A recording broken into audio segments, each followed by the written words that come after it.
Hey guys, welcome back to Sad Dad. My name's Dave Abkary and I am a comedian out of Fresno, California. And this is a podcast where I sit down with my fellow funny friends, my fellow comedians, and we talk about dads. Hi, how are you? Long time no see. We are on this road to 100 episodes, and it has come to a screeching, grinding halt. I was so excited. I was like, I'm going to hit 100 episodes. It's going to be amazing.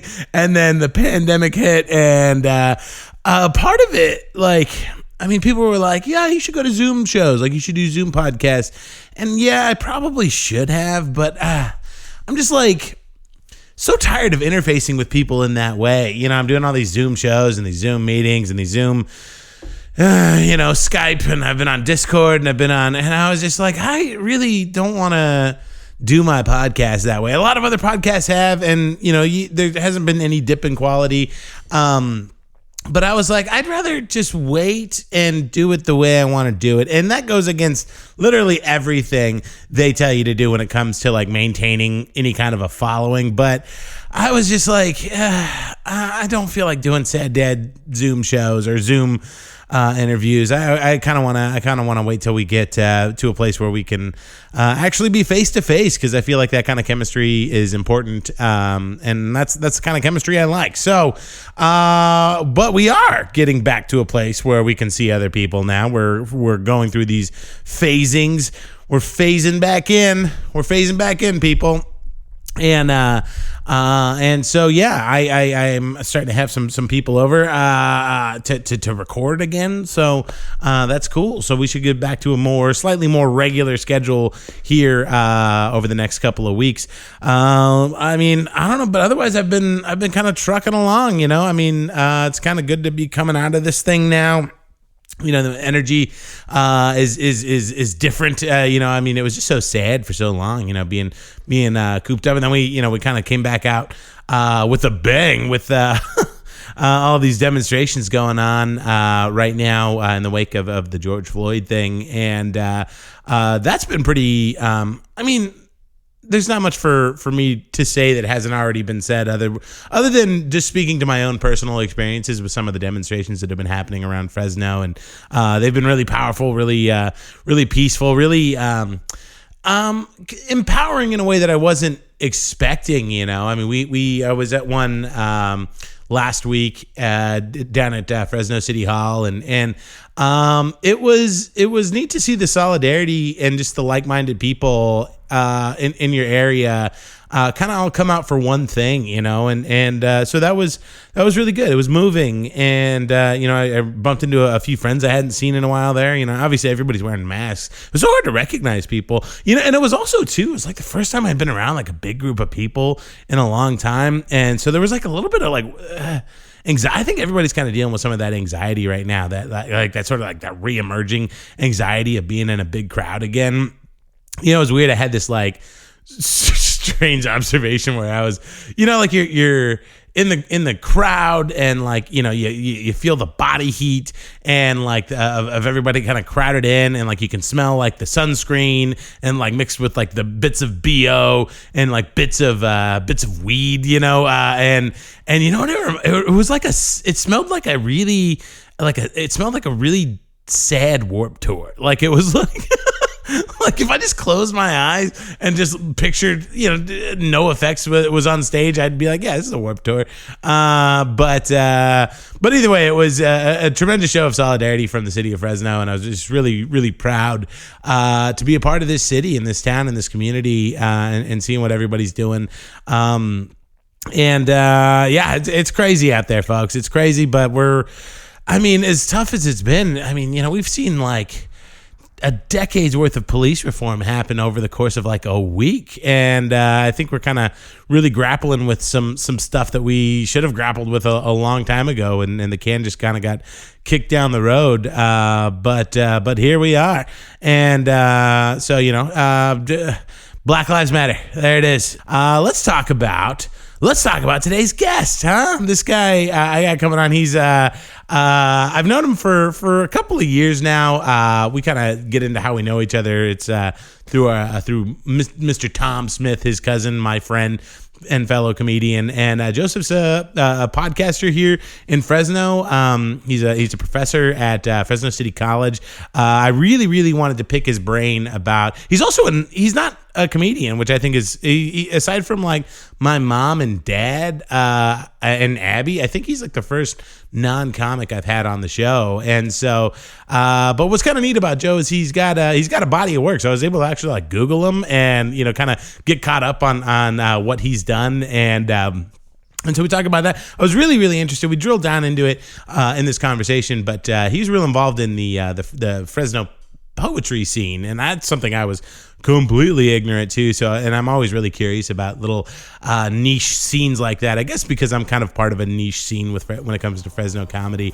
So we get into it, and it's good, and I really liked it. It was a good hang, and I think you're really gonna like this episode. And so let's do it. Let's jump into it. Here we go, guys. Joseph Voth.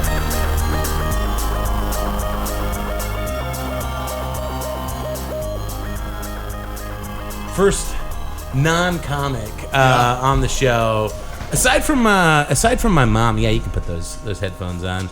There you go. We'll scoot that a little closer. You're tall. Yeah, I think they can get that in there. I can scoot it a little closer too. That's fine. Yeah.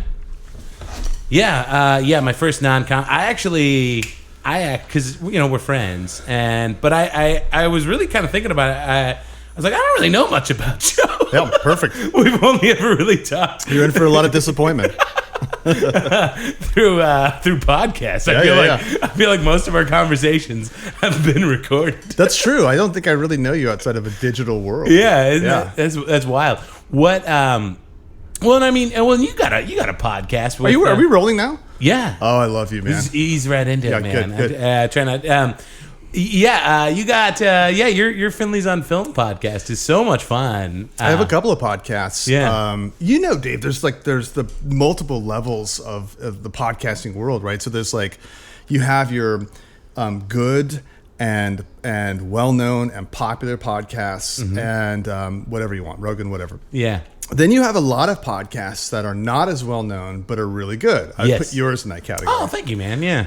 Then you have a lot of people who don't belong in the podcasting world. Yeah. And I would put my podcast in that area because we're mediocre as fucking nobody listens. I mean, I don't think so. I mean, I've some of my favorite podcasting experiences have been on your show. Well, that's sweet. Outside of what I've done. Yeah. Because I've been on some real stinkers. Let me tell you. I mean, you do Finley's on Film, and that's with Tom Smith. Tom Smith, good friend of mine. He's a former Sad Dad guest. He's been on here before, and I love that. That was one of the things I wanted to ask you about is your relationship to movies. I mean, you guys are both huge movie buffs, and what was sort of the origin genesis of that?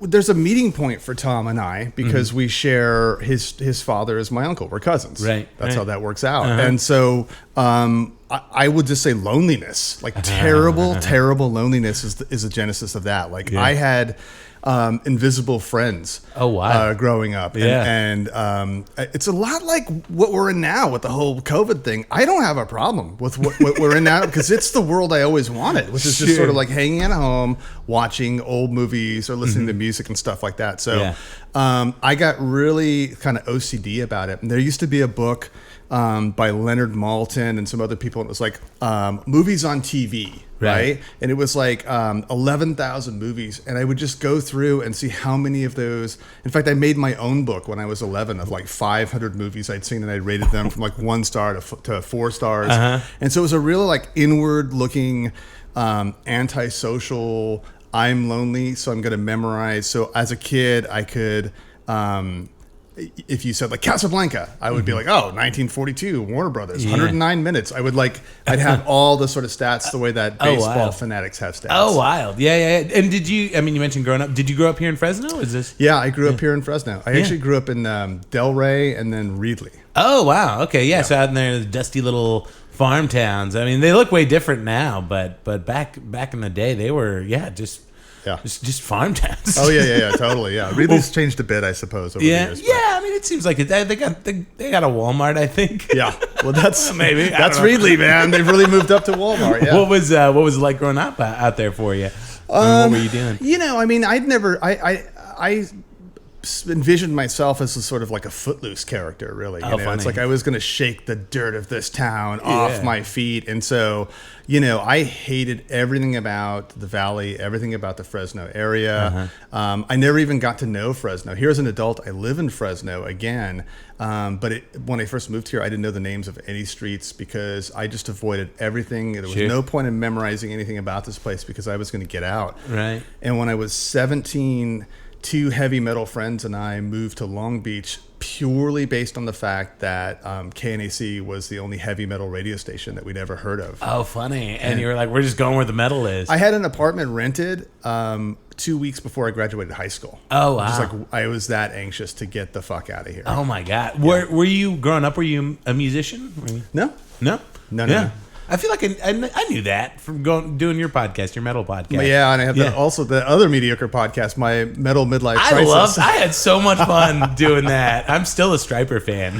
Yeah, but no, you see my point. Like, it's not. I'm not just fishing for compliments. It's like that's kind of like it's in line with the old movies. It's like I have this affinity for things that no one seems to care about. It almost agitates some people, like the idea of old movies or music. I mean, but it seems like too. There's got to be somebody that carries that torch. You know what I mean? Yeah. And even if it's an unpopular torch that nobody really cares about, I think it's worth having in our like collective codex of knowledge, just to have somebody around that can explain this reference to, Yeah, I notice in your tribe, and by that I don't mean Armenians, I mean comics. Comedians, yeah. That there's a lot more of that. I notice that comics will know a lot more about like One Flew Over the Cuckoo's Nest than other people who are not comics their age, for instance. Yeah, yes, there's that, but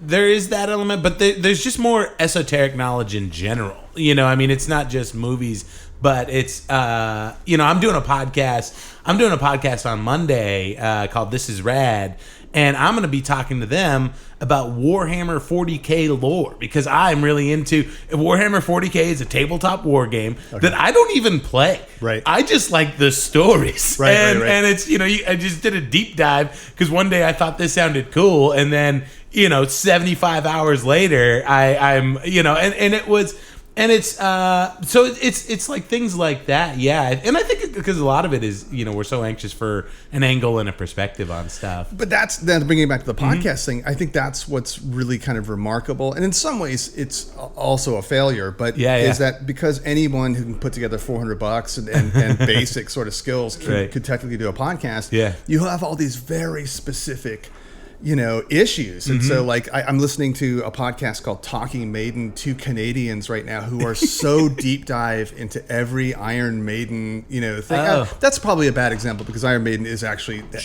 has some popularity, but you can be, a crossbow enthusiast and have a podcast. Yeah. I mean, oh man, maybe we'll talk some podcast shop right now. Please. That's one of the things that does bother me about what's happening with Spotify right now.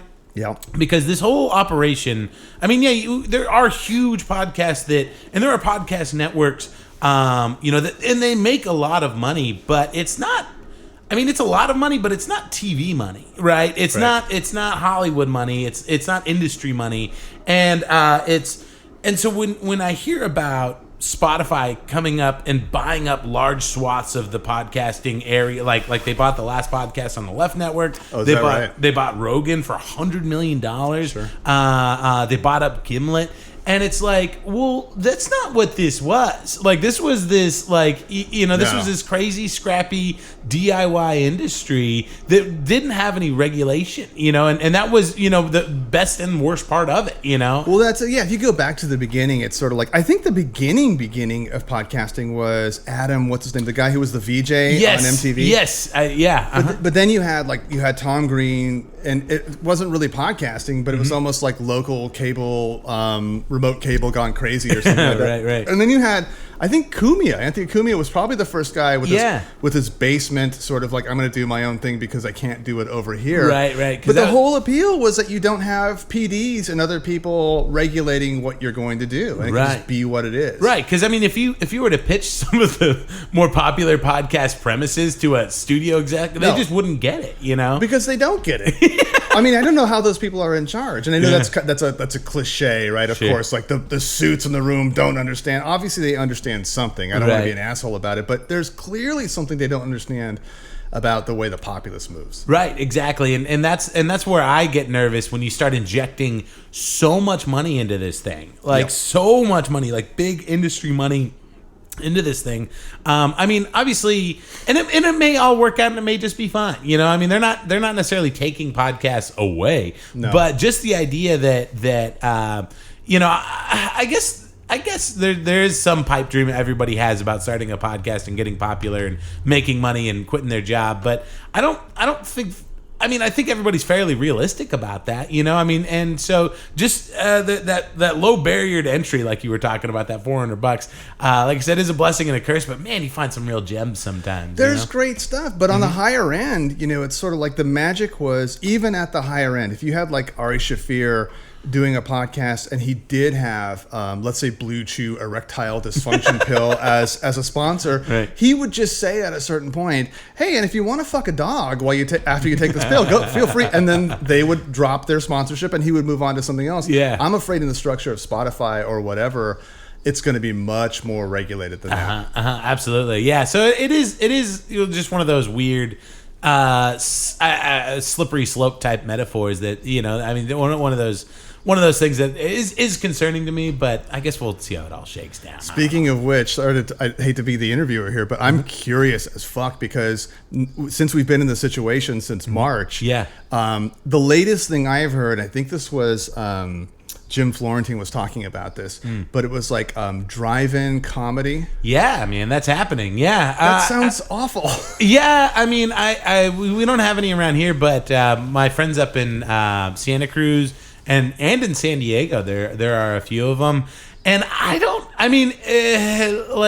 and the way people like are told to laugh is by honking. Right. And I mean, I haven't experienced it firsthand. I mean, I've heard of comedians doing it, and and I think it's regarded in the same way that Zoom comedy is regarded, which is it's not what we want, but it's all we got. And so I mean, but there are some acts that are leaning into it. Like right now, Bert Kreischer is setting up a whole drive-in tour. Right. So I mean, I don't know. I think there's space though for Zoom comedy and drive-in comedy, man. Like, I mean, that was people. There's this weird back and forth in the comedy community, like, oh, you know, Zoom comedy isn't the future of comedy. It's like, yeah, Zoom comedy isn't the future of comedy, but it can be part of the future of comedy. You know, I mean, there's no reason why Zoom shows need to stop. And again, going back to the podcast, I'm sorry, I'm just ranting right now. Dude, rant away. That's the best. That's the best. And again, the reason why those Zoom shows are kind of fun is that, again, there's no barrier to entry. You don't have to meet with a restaurant manager or talk to a club owner or you know, or whatever. Like, I had, like, early on when the Zoom thing was taking hold, like, I had comedians that were messaging me about possibly doing these different kind of like themed comedy shows via Zoom. And I was like, why are you messaging me? Like, you can do this. There are no gatekeepers anymore. Like, get fucking weird, man.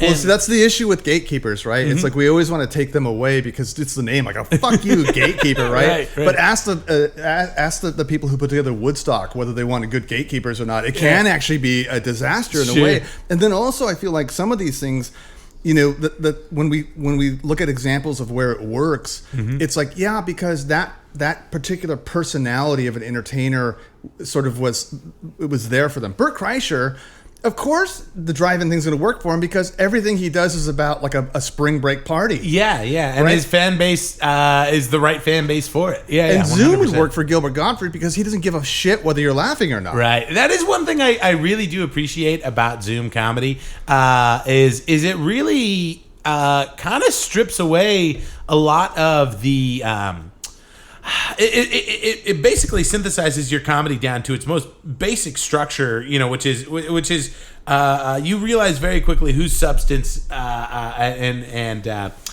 whose ego and grandstanding, because there's a lot of comedians that get by on just having like a big verbose presence, right? And they can kind of like just strong arm the jokes in there, right, yeah. And you can't do that on Zoom, man. Like it's there's no more style over substance on Zoom. It's all substance, and so it's weeded out a lot of like you really get to. And there are some acts. There's this girl from Santa Cruz who was always funny, but for whatever reason, her act translated to Zoom better than any other act I've ever seen. She just figured it out, and she is crushing. She's in such high demand specifically for Zoom shows because she's just so good at this.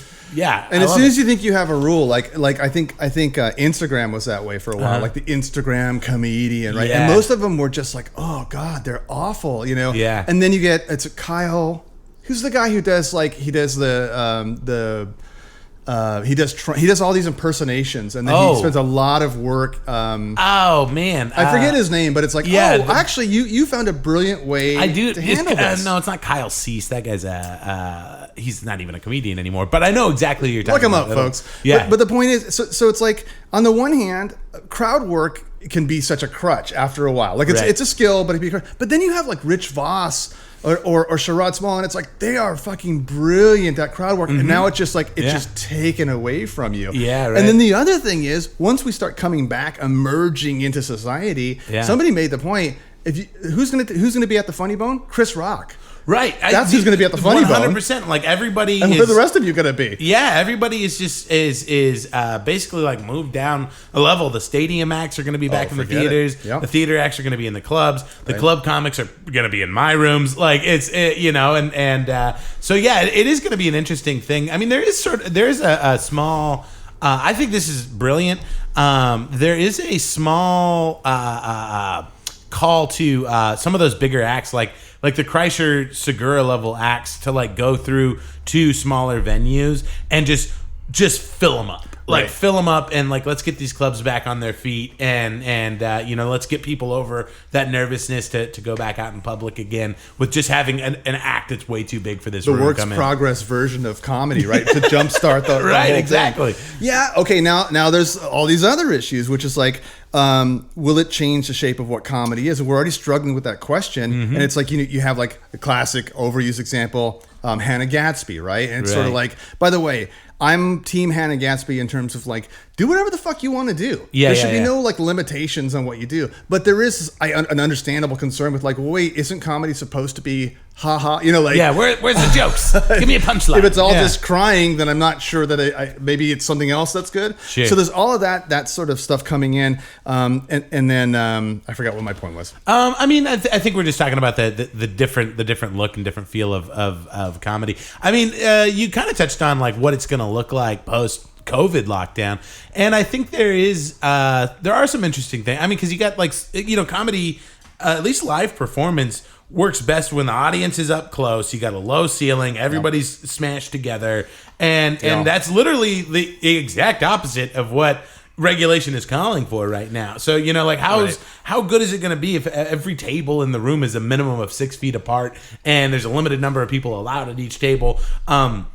It's going to be tough, man. And actually, it's funny. I'm emceeing an event today for Full Circle, and it's going to be the first time I've been on stage in 3 months, and I have no idea what to. I'm so nervous. But But at the same time, too, it's going to be my first look into what the future of comedy is going to look like, at least for the foreseeable future. Well, one of the other problems is taking away content, or at least smash content, because here's what everyone's dreading. Every fucking comic. So about this shelter in place. Yeah. Like, oh no, people really want shelter that? in place routine. It's 100% like and you see a little bit of it. I mean, just in the Zoom shows that I've been doing, people. I mean, because there there's a little bit of that element, but there's a little bit, I think people are also looking for a little bit of catharsis. You know, I mean, one of the things that comedy has always been good at is putting into words some thoughts or some abstract ideas that you may have had or may have felt, you know, and that's when comedy really connects with people, is when you have somebody like, yes, exactly, like when you have an audience member just absolutely connect with the thing. Sure. I think there's a balance. I think it's a quandary because you can't avoid it, right? But people are just going to to be so saturated with it. Yeah, I mean, I have one COVID bit that I do, one lockdown bit that I do that works. It's not particularly controversial in any way, and that's it for me. And I've been opening with that just sort of as okay, let's get this out of the way.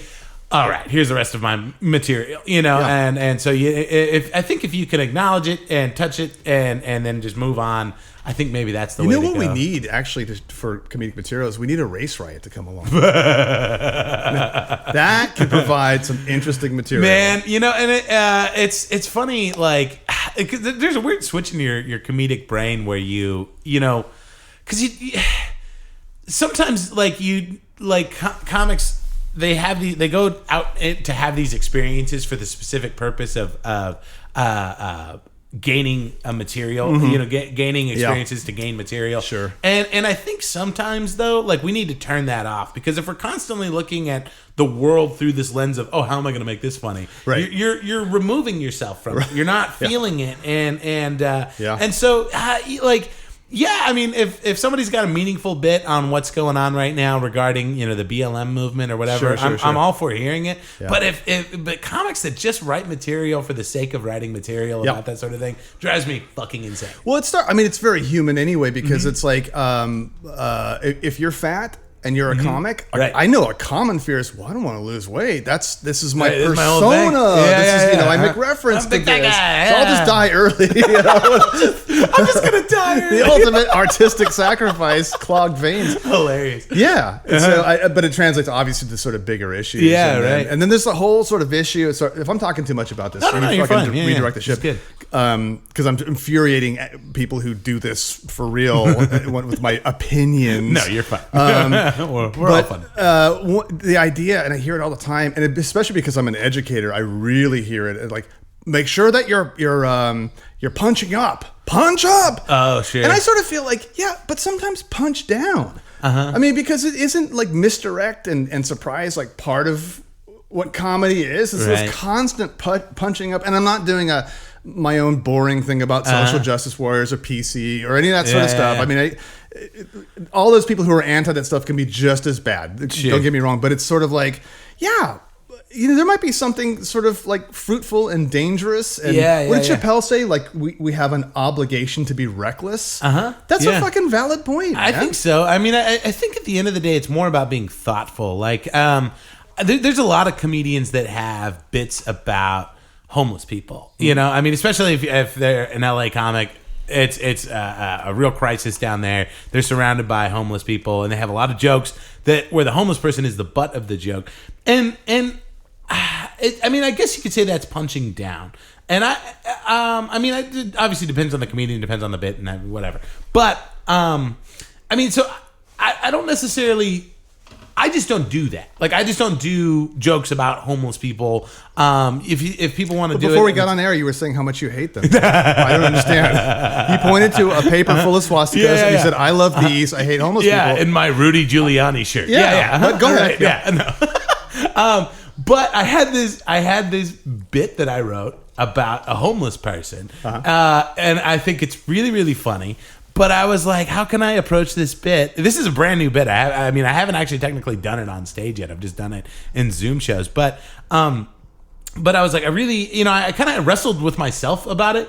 And I really had to like, okay, like what's the homeless person's role in this bit? Is he the butt of the joke? Is he, you know, am I elevating this? Am I bringing something to an attention? Am I doing that and also still being funny? Like, and I think that's really more of the demand of good comedy is be thoughtful, like have an angle and so I mean.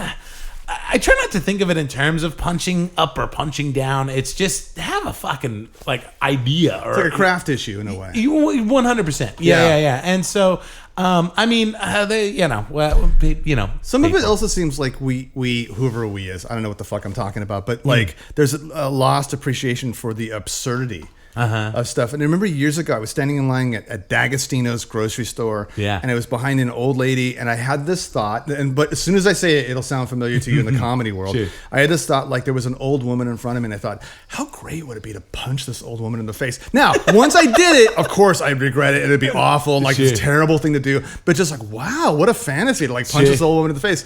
And then a couple years later, Bill Burr and his sort of like the idea of like taking control of the situation by a quarter turn to the left on the steering wheel as you're going down the street. It's like, oh my God, Bill Burr or Joseph, like the elderly are abused and there are people driving, and it's like, yeah, but it's an absurd notion. You're pointing out the absurdity of the thoughts that you have. Right. Yeah, and people, I mean, there's a term for that kind of, it's called an intrusive thought, and yeah, I think people relate to that all the time. It's both. I mean, it's but that goes back to just being. Bill Burr wrote a thoughtful bit about punching a woman, like an old woman, and so it can be done, and I think there's just it's a calling that I think a lot of comedians, especially new comedians, aren't.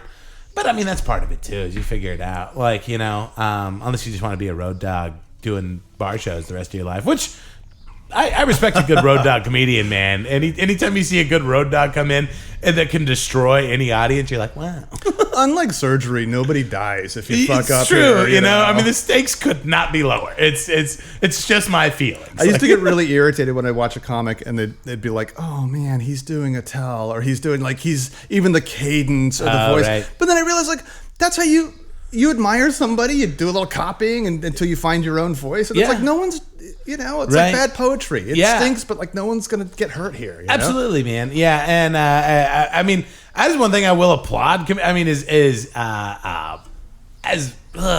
boring and as I do applaud comedians' ability to police other comedians, and in terms of like stealing stuff, or that, and yeah, stealing stuff, or even just out the open lines of communication, because we're also passionate about this sort of thing, But yeah, one thing I wanted to ask you about, we're comedy in Fresno is kind of an obscure, I won't say obscure, but it's a small scene that not a ton of people know about. But an even smaller, slightly more obscure scene is the Fresno poetry scene. Oh, let's hear it, man. And I know you're real involved in that. And I actually did a little reading up on you. I very rarely research my guests. Shiver. Yeah, go ahead. But tell me a little bit about your experience with the poetry scene and poets within Fresno and how you. Well, I've abandoned poetry. I should say that. Have you? I washed my hands of it, but I still know enough to go back into it. And Fresno has a very weird situation with literature and particularly poetry, because in the 50s, people who had real talent and who were on their way up saw that teaching was a way. It's sort of like I'm an actress, but I'm also a waiter. And so like I'm a writer, but I teach because I want health insurance or whatever. Right. So there's people who are getting early book deals in like the mid 50s. Were coming out to California and like, California, here I come. But Los Angeles was saturated, San Francisco was saturated, and Fresno was right in the middle. And they were like, okay, I'll take it. Yeah. So people like Phil Levine, who wrote like 19 best-selling books, won the Pulitzer Prize. We have like a couple of Pulitzer Prize winners. We have poet laureates who are from Fresno. Wow. So crazily, at this place where I always felt growing up that there was this force field of illiteracy like surrounding the area. Had this amazing lit scene. I found out when I returned to Fresno.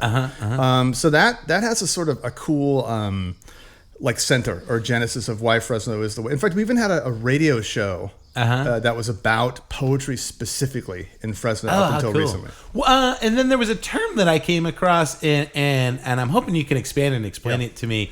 Explain the phrase Fresno School to me. That's the thing I just described. So it's like, so then like Phil Levine comes out, Peter Everwine, who's like constantly in the New Yorker at the time, and all these people came out, and other people were just coming out. There were two places in the nation, I would say. One was Iowa City, for whatever reason. It has this amazing school of poetry, and then Fresno. And so people who knew nothing about Fresno in the literary world or high academic world or whatever were like gladly like teaching at NYU or Columbia and like gladly coming out to Fresno and read and be part of this whole scene. And what was the nature of the poetry being? I mean, obviously there's probably a million different angles, but I mean, was it sort of that like Steinbeck-esque like romantic take on you're in there, you're in the pocket. It's the working class thing.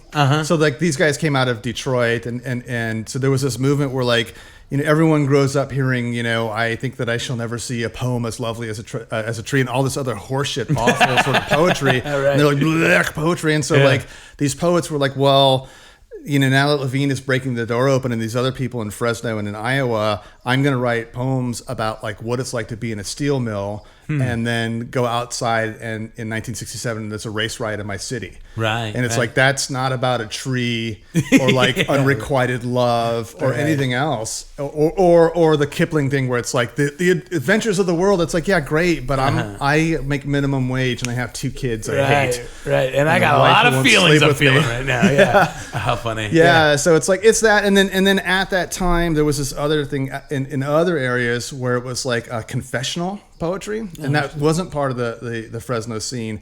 And the confessional poetry was a lot of like just basically people kind of diddling their twats and like, look, this is me exposed. And the Fresno scene also kind of rebelled against that. Like, yeah, that's, I guess today we call it privilege. Like, it's wonderful that we all want to like hear about your, you know, newest incestuous relationship or something, but I'd kind of rather write about like how difficult it is to put food on the table. Right. What was sort of the, I mean, I know you said you're not removed, or you are removed from that scene now, but I mean, what was sort of the trajectory of the scene? You kind of had, you know, the 1950s, it sort of swelled, and I mean, how did it progress, and is it in a good place now, would you say? I don't think it's a good place. It's why I've temporarily walked away from it. And I think one of the reasons is that identity politics has become part of the landscape. And that has good and bad things about it. But as I was becoming interested in poetry, and then at certain points I started teaching poetry at a college level, one of the issues that I saw was you always had to fight, especially with poetry, the perception that like poetry is about like putting me on the page. And it's like, hey, I put these words on the page. You can't criticize them. They're from me. You know, they came from the inside here. Like, who are you? And it's like there was this big, I think, effort for teachers and poets who were like mentors to say like, yeah, that's great that that's you, but you have to have discipline and you have to be critiqued and you have to be criticized.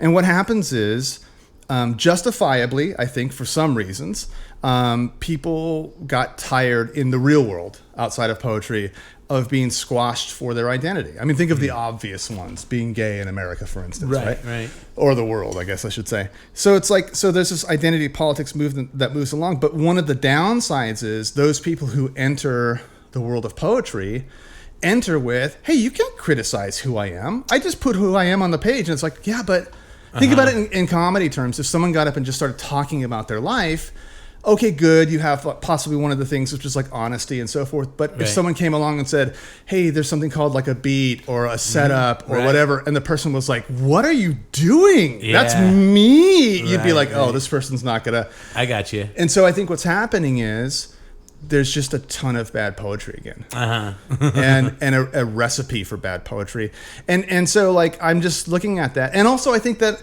I'm not as wanted because of my identity, and before anyone thinks, oh, poor white guy, I'm not playing any sort of poor white guy card, not at all. But it just seems like a time to sort of step away for several reasons, and I want to observe what's happening, and then maybe grow as a different type of writer. Sure, absolutely, and I mean, you know, again, kind of going back to like that torch, like you know the structure, and there may be a time where you know people kind of have this realization about poetry and that there needs to be a balance between your personal experience and actual poet structure, and they might need somebody like you to come in and show them how to do that, you know. And so also, Dave, it's not for the weak. Here's the other thing, you know, in your world, how many times it's like, oh wow, I'm getting $30 and I'm offered to sleep on a cot in the back of the bar. Great. Right. And poetry is like that. I have one book out. I think it sold over the last 10 years, maybe 500 copies. And that definitely could be due to the quality. And I'm not saying I was robbed, but it is very much a world in which like, the outside world sees payment as a sort of like silly thing they're going to give you once in Sure. a while. For What, you're not going to suffer for your art, Right. you fucking pleb? Come on. Exactly. That's funny. Yeah. Well, I mean, you're Joseph Voth, and this is a a good podcast point. called Sad Dad. Yeah. Where we talk about dads, and you have a dad. I had one. Yeah. Yeah, I had. We'll Yeah. get into all of it. Okay, yeah. And I know I was telling you before we started the show that it's again a big ask, and I usually like to start from the beginning. Sure. Actually, before we get into that, let me do this. Do you want some coffee? Yeah. Please get me some I'll coffee, get you Dave. some coffee, and then we'll fucking dad it up. Yeah. Should I just vamp while you're getting coffee? Yeah, you can. How do you like your coffee? Do you like it black? Black as coal. Yeah, boy. As my midnight soul. I bought this coffee maker. It's just a cheap ass coffee maker. Yep. And it is the loudest coffee maker. Like I was hearing it. I was hearing it on the headphones. I was like, God. While we were talking. Come on. By the way, this is another aspect of podcasting. I don't know if you're going to keep this in. I kind of hope you do. I usually do. That there was a sort of thing where it's like, oh my God, what are you doing? You can't do a real thing. Do you have any idea? Do you have any idea how many times my listeners have heard me get the mail? Like, my neighbor always gets my mail for me, and he'll knock on my door. And I'm like, jeez. Yes, I mean, I do. I like that. I like that sort of intimate element of podcasting that, again, you just cannot get in anything that's overproduced. So yeah. I think I am gonna do one thing though. I'm gonna scoot this a little bit closer to you. Oh, sorry. Okay. No, you're all right. One of the things is I'm not getting anything out of here. You're not? No. So Oh my God. I was just sort of self-monitoring. Where are you? Yep. Oh, I can fix this. Let's see. I think you're number 2 here. Go ahead and take the headphones off, because I don't want to blow your brains out here. Let's see. I think if we do this.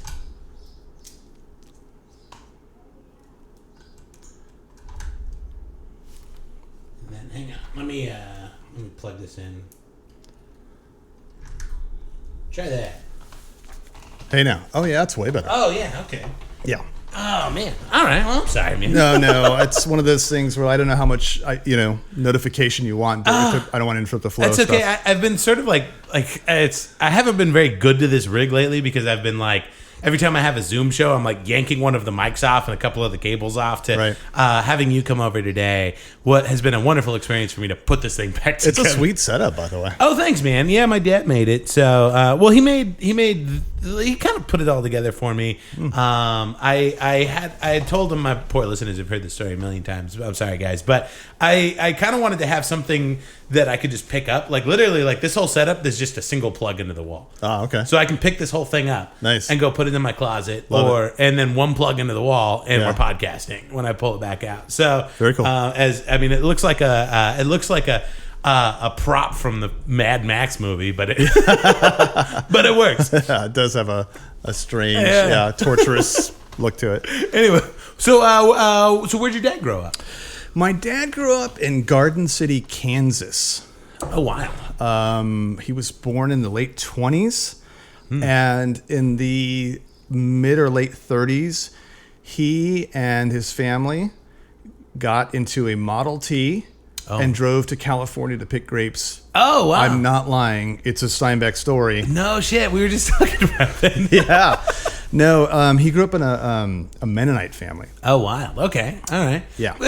Explain Mennonites. I mean, I have a passing knowledge of it, but yeah. I mean, Amish with electricity, I guess, is a good way to start. Yeah. And Mennonites come in like numerous flavors, right? So you have like first Mennonites, second Mennonites, and the variety he was from was of the like.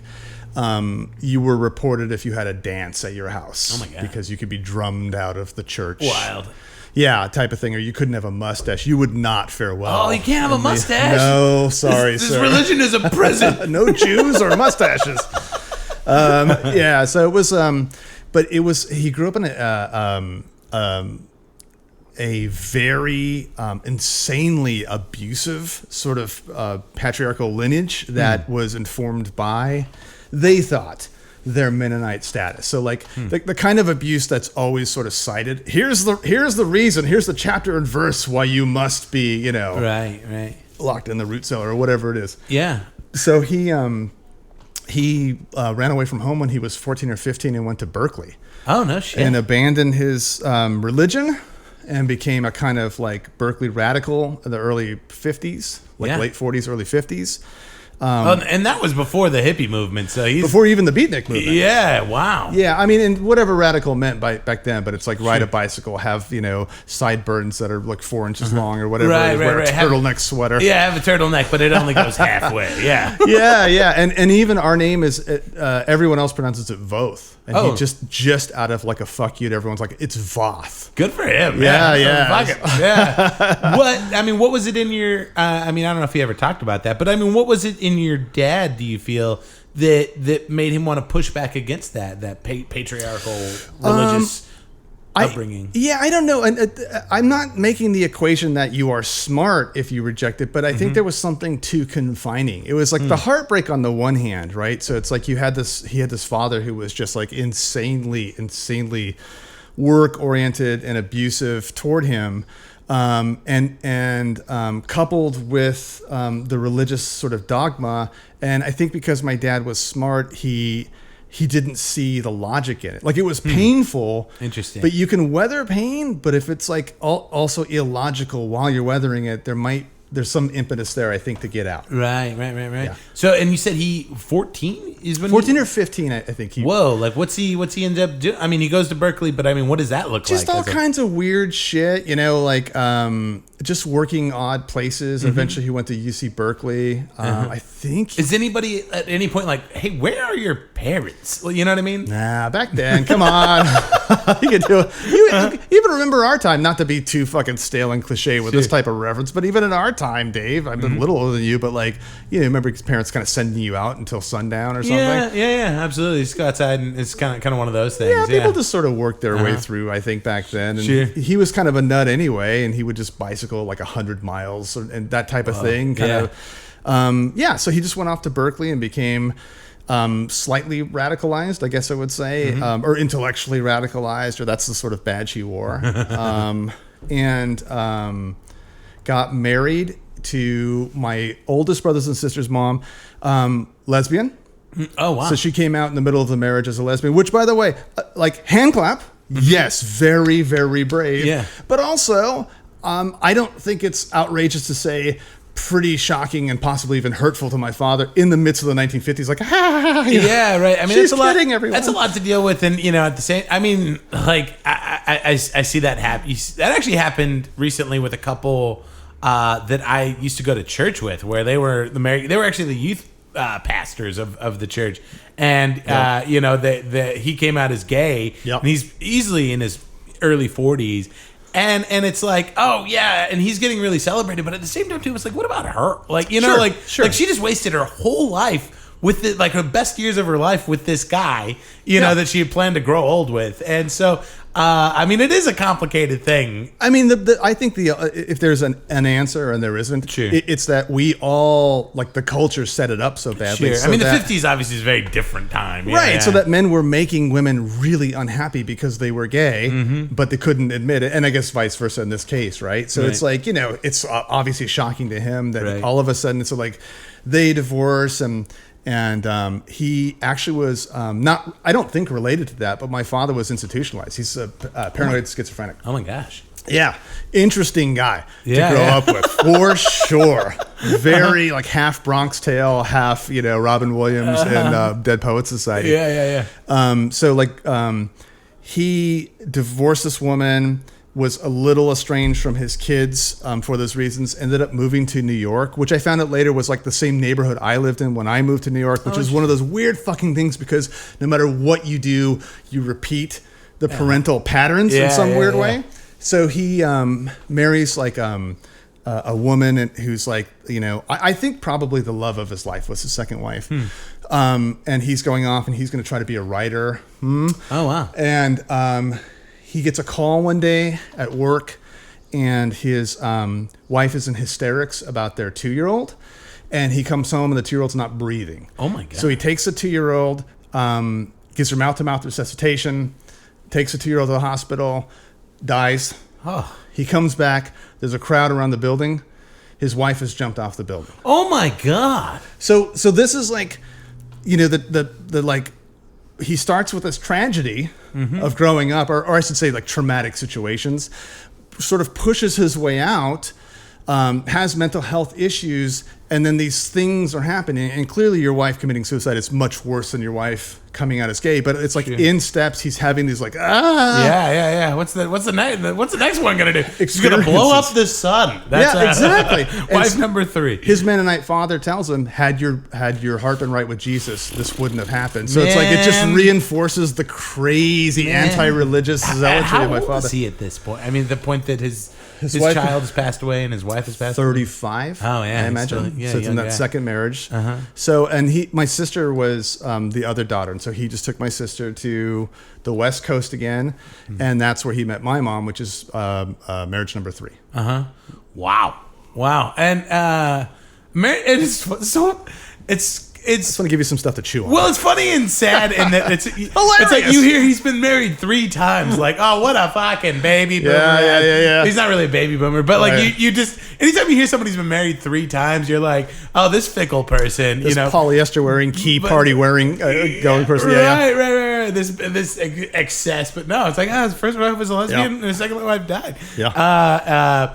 And so he goes back out west. He's 35ish years old, and how does he end up meeting your mom? Well, so then he meets my mom. He's in his early 40s at that point, because it's like the late 60s. So he's been with my sister from like 63 when that happens in New York to like 69 or 70 when he meets my mom, who's babysitting my then sister, who's like however old that is, 10 years old. Yeah. So my mom, this is why it never weirds me out, or weirds me out when other people are weirded out. My dad was like 44. My mom was 19. Oh, wild. When they married. Yeah. So it's like, yeah, of course. When I step back, I'm like, ugh. Right. But when other people say like that older man and that younger, I'm just like, yeah, well, isn't that how you do it? And at the end of the day, like what gripe do you have about it? It's like, I wouldn't be here if this guy didn't marry this woman. Like me personally. And so, I mean, it just is what it is. It is what it is, man.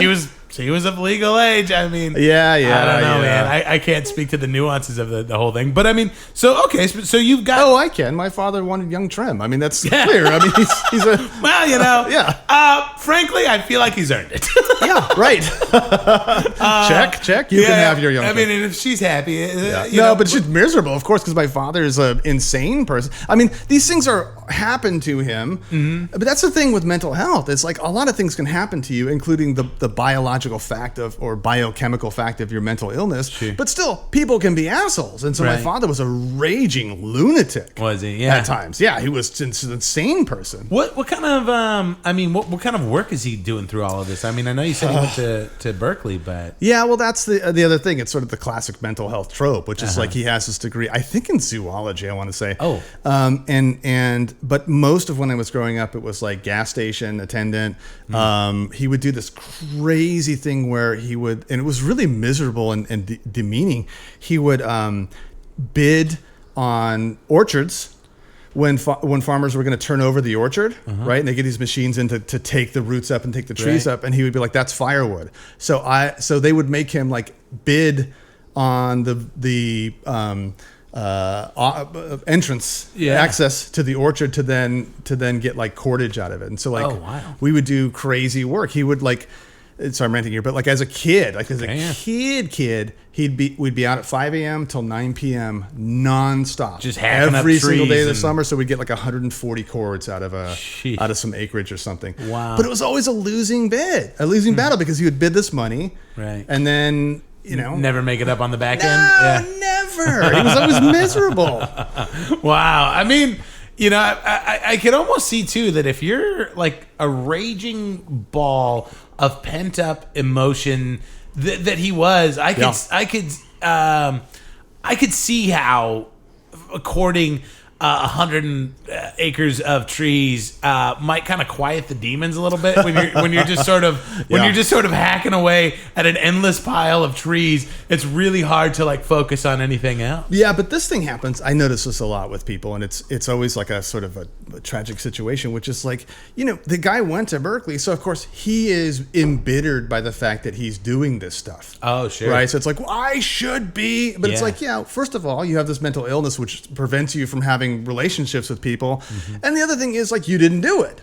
So like you're stuck with something that is clearly beneath you, but it's what you kind of entered into. Right. And I see this all the time with people. I've had it before. And one thing I'd like to ask you about, because I had the experience, my folks were in their 40s or like real early 40s. I take it back. My mom was like 38 when she had me. But, growing up having older parents is a different experience, I think for than the standard upbringing. But you had both. Like you had an old dad and a really young mom. Yes. What was that like? Well, I mean, it sort of feeds into the narrative, right? So if like you have this nutty father who's sort of like coming after you a lot, then the mother becomes like the smothering like protector, right? It's like this really sort of sick dichotomy, and her being young, I think, reinforces that because she herself is like, right, she's just scared. 20-something years older than me, man, is like all of a sudden insane in the household. So yeah, I think that's part of it. Yeah, I got you. I guess that kind of leads into, I mean, you've already alluded to this a couple of times, but I mean, talk about like your relationship with your dad. I mean, obviously he's an eccentric guy. He's got some problems with his temperament, but I mean, were there moments, you know what I mean? Yeah. I mean, the thing about him, it's sort of like, there are people I know who are like, why did you ever try to have a close relationship with him? And it's valid. And But there's a reason why sometimes when I see other people and their parents and I notice that they're distant from their parents and like I'm like, this person's great. Why are you so neglectful as a child to this parent? It's like, I know that I don't know the story because in everyone else's eyes, my father was this eccentric. He was like, what a delightful weirdo. What a fun dad to have. He would hang globes up by fishing wire around the house, much to my mother's like consternation, because he was this delightful weirdo, right? So even though we had a lot of problems and like, he and I had just terrible problems as I was growing up, when I became an adult, I made this conscious effort to try to connect with him. And one of the things we connected with was literature. Because he would write tons of poetry. I never connected with him as growing up with him on the level of poetry. We never talked about it, but I found out later on that he loved to write poetry. Oh, wow. He was an avid reader. So there were these levels where you could talk to him, and because he was so socially awkward for lack of experience with people, he always had like this trivia-based relationship with people. So the first time he met my wife, the very first words out of his mouth were, did you know that in Aboriginal cultures, instead of a wedding ring, people would trade cooking stones? And that's like, hello, this is my father. Oh, like cool. That's how he introduces himself. Yeah. So I learned to appreciate the sort of sporadic relationship I could have on a sort of like intellectual level. Oh, fascinating. Well, I mean, when life gives you limits. Yeah, well, and then he died. He was dying for the last year. The guy was 88 when he died. Smoked 3 packs of non-filtered cigarettes. Oh my God. A day. Oh. Drank like 4 pots of coffee. I mean, 88's a pretty good run if that's how you're living your life. Crazy. Yeah. But then all of a sudden he takes his turn in the last year, and then in the last year I get to see him on this other level, which is like I'm helping to take care of him as he's dying, and it's like all these emotional connections that are not happening are suddenly happening. Right. Because he has no choice. Yeah. And now I have this opportunity. So it's really interesting. Yeah, that is fascinating. Yeah. And the other, this is just more for my own personal trivia. But I know you and Tom are cousins, but on what side? Is it on your mom's side? So my mom's side. Okay. I wasn't sure if he was part of the Crazy Mennonite family too, or something. He's got his own craziness, that Tommy. Tommy Smith has his own craziness. That's so funny. Yeah. Well, and then the other thing I want to, because I know you're married. Yep. Right? And do you have kids? Yeah, I have one child who will be 30 in November. That's wild. Because I had a kid when I was a teenager. Did you really? I always recommend it to people. I recommend that you be careless in your early sexual experiences, because I know too many people who are like, we waited till we had money. And now it's like, yeah. And you're 38 or 45 and you have a 7-year-old, you fuckface. He's miserable. I got it done with. I mean, obviously I'm still a father to him, but it's like we now just arrange to meet, hang out. It's cool. Totally great relationship. Talk about being a young dad, man. I'm fascinated by that. Yeah, wild stuff. Well, he was born when I was 19. I mean, a mistake. Sure. As most of them are. I mean, I would say that to his face. He knows that. Yeah. With a woman, it just never worked out with her. I mean, nothing against her or anything. Sure. But we lived in Marin County, and I was totally 100% unprepared for it. I was a security guard, an overnight security guard that was making like $6 an hour at the time. But I was really, really frightened. And I would say that the downside to that is if you have integrity as a kid and you have a kid and you're frightened, the damage you're going to do that you hope they survive is that you are too hard on them. And that is something I would say. I watch a lot of people being way too easy on their kids, and it's very easy for me to point out where that's a problem. But there are numerous examples where I cringe at the way, because I was a young father, I took almost like a Malcolm X attitude toward fatherhood, you know, the bullet or the ballot, where I was like gonna straight the Alec Baldwin style. I'm gonna straighten your ass out. That's why I never understand why people get mad at Alec Baldwin. Like, do you have kids? Have you never told your kid you're a little piggy? I'm gonna straighten your ass out. It's good for him. But there were times, and it's like that's what I would redo. But I think that's the thing. Like most of the time, our kids, they survive us. Sure. They really just survive our worst moments. Right. And they, I mean, yeah, I mean, I see that with my daughter where it's like, oh yeah, she's hilarious on the show, by the way. Oh, thank you, man. Yeah, she's great. She's actually in there playing Fortnite right now. But yeah, it's like, oh no, you're a person. Like you're resilient. Like you can. I mean, not that I'm doing my best. Yeah. And I have to trust that even when I falter, there's going to be a day where she's old enough to look back and say, "Oh, but at least he was trying." And I think that sometimes is really meaningful later in life. You know, even if you're failing in the moment, if your kid can look back and say, "Wow, he's doing the best he could," you know, I think that's the very least that I can strive for. Well, you want that. I mean, it's, again, this isn't a prescription for what other people should do because I don't know your situation. Yeah. But I think even with the parents who were clearly bad, I think sometimes that's something to keep in mind. Like, yeah, they were actually, you don't think they were trying. They actually were. Right. And that's the sad part. That's the best they can do, right? Sad dad. I have a question for you. Yeah.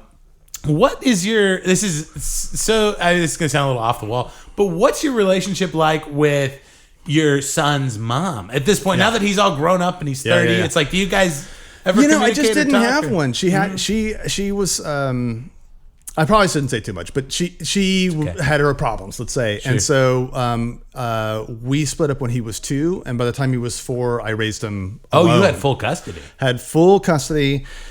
She then moved out to Mississippi when he was like 6, I want to say. And so I would just send him out there like twice a year to sort of be with her. I always wanted him to have that connection. Sure. And so he doesn't have, I would say, a bad connection with her, but it was clearly more growing up with me and my first wife, who was not his mom.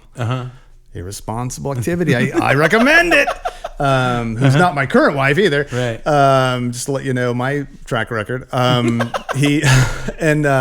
I think he had more of a connection to my first wife. I got you. Yeah. And what's he doing these days?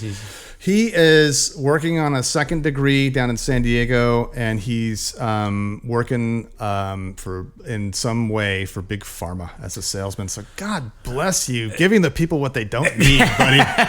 But you know, you got to feel good on diseases. You got to feel good on some level, you know. I mean, you raised a capable, functioning human being. Way to go. You know, here's how I know. This is when I knew I did a pretty good job. Back then, when he was a kid, we used to listen to Stern on the radio. Oh, funny. Yeah. Back when Stern was good. Sure. And I would drive him to junior high school, and so he's like 11, and I drive him to junior high school. And so one day I'm at home. This is when I lived in San Diego, and I really was just flipping through the channels, Dave, and I landed on Oprah, and this woman was in tears on the stage, and she was saying, "And my boyfriend molested my son." Oh, and from behind me, I hear this 10-year-old voice go, "Wow, my boyfriend molested my son." Wow. And I had to tell him, okay, first of all, hilarious. Yeah. But second of all, keep that inside this house, please. Dial it back a little bit. Yeah. How funny. It's funny, too, that the way I mean, you don't even think of it in the term like you're listening to Howard Stern, and you know, with your son, and you don't even think of it as listen to this, it'll make you funny. Yeah. It's just like I like this thing, and I'm going to expose you to this thing, whether you're here or not. Like this is what's going to happen, and I experienced that with my daughter recently. There's a podcast that. For whatever reason, it came on, and she's like, "I love this podcast." It's called No Dogs in Space. It's actually okay. It's part of the Last Podcast Network, but it's a biographical music podcast, and like their first series was on the Stooges. Oh, and, nice. And my daughter, her and I would just listen to it in the car when I'm usually taking her back to her mom's, and her mom messaged me the other day. She's like, "Hey. Abby downloaded this podcast and she's listening to it right now. It's called No Dogs in Space."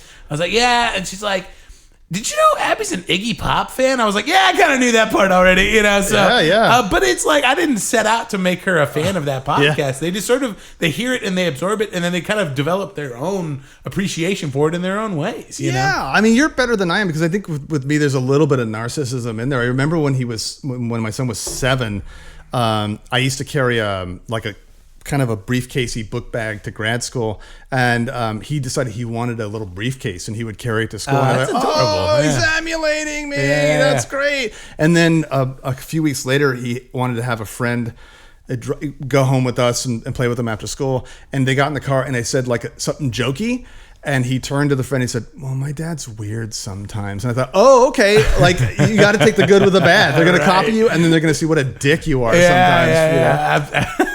That's so funny. Yeah, I mean, I try to be like, I mean, because like she went through this phase where she really liked Imagine Dragons, and I cannot stand Imagine Dragons, but like that was the song she wanted to listen to, or those songs. There's a couple of songs that she wanted to listen to on her way to school, and she's not a morning person. But I learned if I put these songs on, she cheers up a little bit. Oh yeah. So then it became okay. I don't want to be the crotchety old dude just being a dickhead, because a kid doesn't want to push back against anything more than that. Of course, you know, like my dad just doesn't get my music. Right. But so instead, I was like, well, we'll listen to one of your songs, and then we'll listen to one of my songs. Then we'll listen to one of your songs. Then we'll listen to one, you know, and slowly kind of like open her up to my experiences and the stuff that I like. How's it working? Pretty good. You know, she doesn't listen to Imagine Dragons anymore. What she listen to Freebird? What's the songs you're? I mean, for me, it was just all punk rock. It was just, it was just punk rock, and not even good punk rock. It was just shitty pop punk. Okay. Which is what sort of my comfort food music.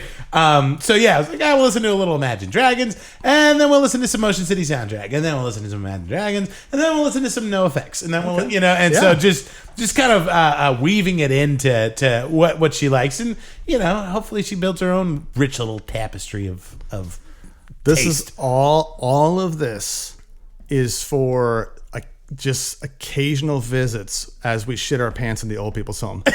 Really, that's all this is for. Yeah, right. We're going in there, but we want them to at least visit us.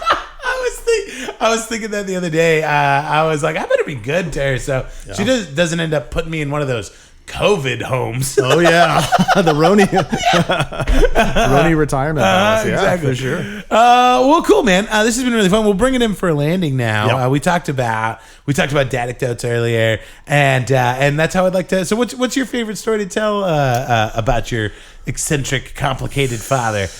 I don't know. It's hard to choose because they're not very big, these stories. That's okay. You can tell a little string of them. I mean, there's a few things like he got obsessed with pieces of trivia he thought no one else knew. So there was, and we learned to torture him with his own trivia after a while. So like he was fond of saying like MASH has been on 3 times longer than the actual Korean War. But he had this fact he knew about a bridge in Burma that was glued together with egg whites. Because they were low. I don't know anything about it. And this is pre-internet, of course, right? Sure.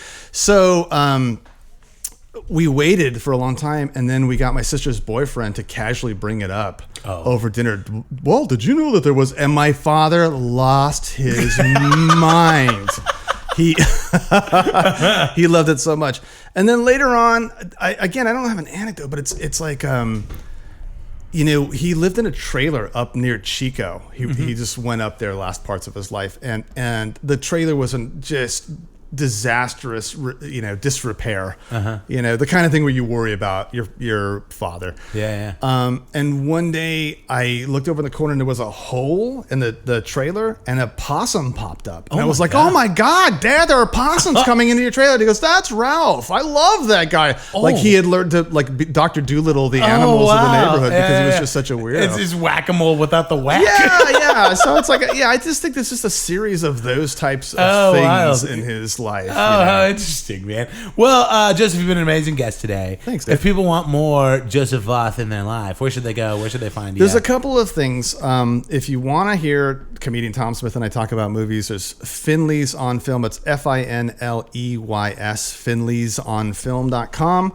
And then I have season 1 I just put out of My Metal Midlife Crisis. Yeah. And that's all about me re-examining metal. And that's about it. Awesome, man. Well, thank you so much for doing this. Hey, thanks for having me This is on. my first Sad Dad in 2 months. And let me tell you, you made it. I was a little nervous, a little rusty, but you made Everyone's scraping the bottom of the barrel right now, man. So thank you for having me on. I got you. I hear you. Let me segue the comedians back onto the show. You're great, man. Thank you. Take it easy, dude.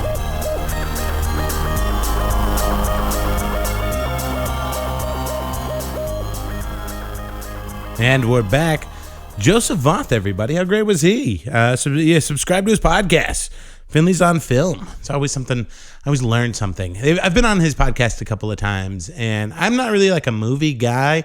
Joe and Tom Smith, the other co-host of that show, are real like movie buffs, and they can, they have this seemingly like encyclopedic knowledge of movies, and I don't have that, so I always just really research whatever movie it is we're going to be talking about, and so I always come into their thing with notes. They're always like really shocked by that. They're like, wow, you did your homework. And I'm like, yeah, I just didn't want to look dumb, Speaking of looking dumb, I was just on an episode of This Is Rad, friendly podcast to Sad Dad with my buddy Kyle Clark and Matt Burnside, and I talk about Warhammer 40K lore. Yeah, that's right. All the story behind the famous tabletop war game Warhammer 40K. It's wild. It's 2.5 hours of me just going into full nerd mode, and so that's good. Check it out if you want to see me get unhinged with my nerdiness. And cool. I think. Right now we're doing Zoom shows every Sunday. You can message me if you want to be in the show with the comedians. Otherwise, it's streaming live to Full Circle Brewing's Facebook page. You can check it out there. And then we'll be back. It's looking like we'll be back to live shows. We're moving into stage 3 right now. The state of California is, and we were at stage 2.5 for about 2 weeks. We're moving into stage 3. So, there have been some spikes in COVID, so we're going to see how this whole thing plays out. And we're going to be proceeding cautiously, but, we'll find out. But based on the way they're moving through the phases, it looks like we could be back to live comedy as early as July. And if you're not comfortable with that, I get that too. And it's just we're in this weird place where restaurants are coming back, and the demand for live performance right now is insane. Like, I've been getting hit up by people to do shows because their venue or their restaurant or their bar or whatever it is opening up, and they just like need entertainment. So it's just weird to go from like being a comedian, literally the most useless profession in the world during a pandemic, right? To suddenly like being in demand in a way that I'm not used to. It's a little overwhelming. But I've been working really closely with Full Circle, and they're so on the ball with everything. They did sort of like a soft reopening, and just seeing the way that they're adhering to not only like the state's like new regulations, but just seeing what the staff are having to go through. I mean, they're literally working twice as hard for the same amount of pay while wearing a mask, and so they really are putting a lot of work, a lot of effort into keeping everybody safe. But again, I mean, I get it. If you're not totally comfortable with the idea of going out into a public space with a bunch of people, man, I'm right there with you. That's just a weird monkey on my back, but it's just one of those things where it's like, unemployment for me is going to be running out soon. And and right now the bigger machinations than myself are moving and rolling and wheels are spinning, and I just got to go with it. So take it all at your own speed, though. I'll keep you guys posted as far as, when live comedy comes back. You can follow me on social media, and just do your best. Stay safe out there, folks, and support the causes that need to be supported right now. Elevate some black voices. Try not to be too silent on the matter. I'll tell you guys a quick story. Maybe this isn't a quick story. I don't know. Okay. So I'll tell you. So like last Thanksgiving, right? We had this big family blowout, where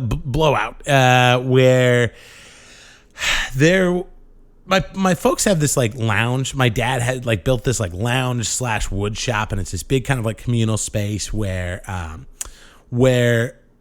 our family meets for all of our like Thanksgivings, and like we have a really, like my immediate family is actually really small. It's just really my mom, dad, Abby, and I, and so there are like other like smaller families that are family friends of ours. They'll all come over, and we'll all have like Thanksgiving and Christmas is like together in this Easter or whatever in this lounge area that my dad has. And one of my dad's buddies at one point put up a neon sign that said Nike sucks. Okay. And here's the thing. I love my mom to death. She at the time wasn't like particularly like well read on the situation, right? She's very innocently asks, well, why does Nike suck? Right. And one of my dad's buddies chimes in, and then I chime in, and then me and this guy kind of get into it about the sign, and he's like disrespecting the flag, and I'm like, no, it's a peaceful protest against police brutality against Black Americans, and it gets to the point where we're just screaming at each other. My mom's crying, and I storm off, and it's just a fucking nightmare. And maybe I shouldn't have said anything. Maybe I did. I don't know. But to my mom's credit, it sort of like weighed on her. Like she didn't like fully understand at the time, I think, what I was upset about. But to her credit, she started to like listen more, and she sought out voices of people of color, and I think she did a lot of reading and a lot of research. And then like the George Floyd thing happened, right? And then naturally Colin Kaepernick comes back into the conversation, socially, because this is the exact thing that Colin Kaepernick was protesting against. And there was something happened on Facebook, and there was a post about Colin Kaepernick. I can't even remember what the context was. My mom made a comment, and then I reminded her, like, hey, you remember that Nike sucks sign? Well, that was mocking the peaceful, it was mocking Nike, who was supporting a peaceful protest against police brutality, which was a protest meant to like save guys like George Floyd. And we have a sign in literal neon lights on our property, mocking that protest. Okay.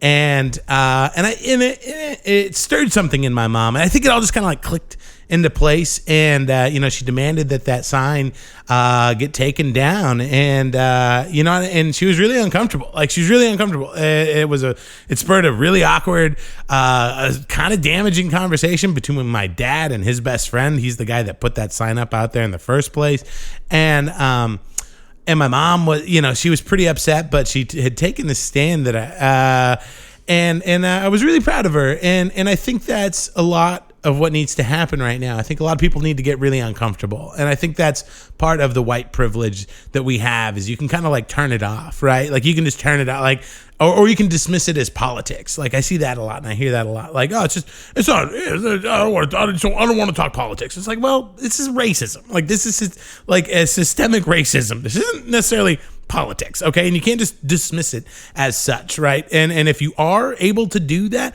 that is a sign of your white privilege. And so I think we need to do that more. I think we need, especially in churches, if you go to like a white church, make Sunday mornings weird, man. Like make them weird and have those uncomfortable conversations in those types of spaces, because all the places people tend to go like that, like if you're going to a predominantly white church, like that's where those conversations need to happen. And you cannot have safe spaces from that kind of talk. Like you just can't anymore. And so I think we just need to make more people uncomfortable, because that's how we get there, right? And just being uncomfortable is like, is so like, you know how many people in the world would love to just be uncomfortable and not fearing for their fucking lives, right? Like I'm sorry you're feeling a little bit uncomfortable right now. Like, you know, I mean, that's just sort of like the baseline. That's where many people of color in this country start and live, right? Like you're just now getting to the level of anxiety that people of color wake up to.